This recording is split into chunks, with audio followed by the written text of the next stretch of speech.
আল্লাহ তাআলা দয়ার নবী মায়ার নবী তার জীবদ্দশায় শেষ মাগরিবের নামাজ পড়লেন। খুব কান খাড়া করে শুনুন, জামাতের কিরকম ফজিলত রয়েছে। দয়ার নবী মায়ার নবী কি করলেন?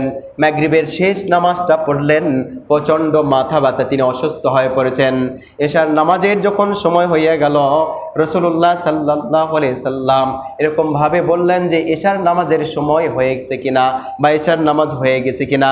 আল্লাহ রাসূল সাল্লাল্লাহু আলাইহি ওয়াসাল্লাম এই কথাটা বলার পরে যখন নামাজের জন্য উঠতেছিলেন, হঠাৎ করে আবারও রাসূলুল্লাহ সাল্লাল্লাহু আলাইহি সাল্লাম এতটাই অসুস্থ হয়ে গেলেন যে সাথে সাথে তিনি বেহুশ হয়ে গেলেন।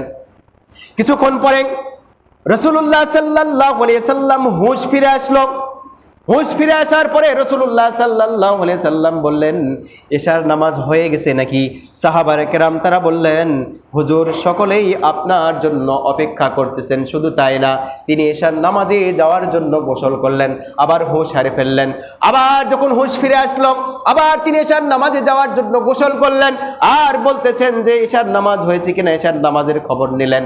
তৃতীয়বার যখন রাসূলুল্লাহ সাল্লাল্লাহু আলাইহি সাল্লামের হুঁশ ফিরে আসলো, তারপরে বললেন যে এশার নামাজের খবর কি, এশার নামাজ হয়েছে কিনা। আবার তিনি নামাজের প্রস্তুতির জন্য তিনি গোসল করলেন।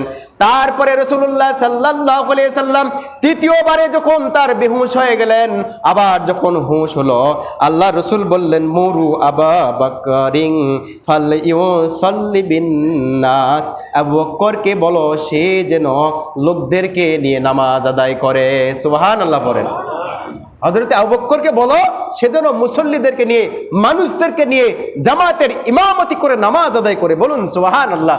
এর দ্বারা ইঙ্গিতটা হলো যে খোলাফায়ে রাশিদিনের প্রথম খলিফা তিনি হবেন হযরত আবু বকর রাদিয়াল্লাহু আনহু। সাহাবায়ে কেরাম কি নামাজ পড়বেন? আবু বকর রাদিয়াল্লাহু আনহুর পিছনে নামাজ পড়তেছেন আর কান্না করতেছেন, নামাজ পড়তেছেন আর কান্না করতেছেন, নামাজ পড়তেছেন আর কান্না করতেছেন।